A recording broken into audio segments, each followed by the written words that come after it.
فاصله پیدا کرد، اینا دوتاشون با همدیگه میان، دوتا با همدیگه میان. با الگوی برشت که رسیدی استوب میکنی. الان باز اون لیفتی که آوردی لیفت تمیز و مرتبی نیست، باید یک لیفت مرتب و تمیزی رو بیاری.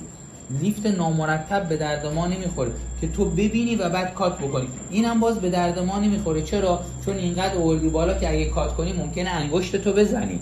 متوجه؟ باید یک فاصله بذاری که تو نه اینم نمیشه، تو قیچی با شونه و انگشت تو باید با همدیگه بیان. نگاه کن، نه یه لحظه نگاه کن، یه لحظه شونت وارد بشه.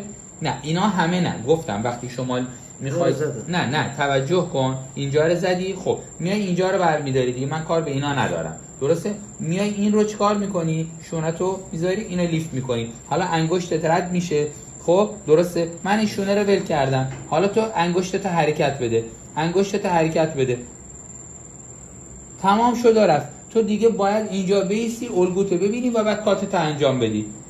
باید شونه و انگشتت با همدیگه همزمان حرکت کنن.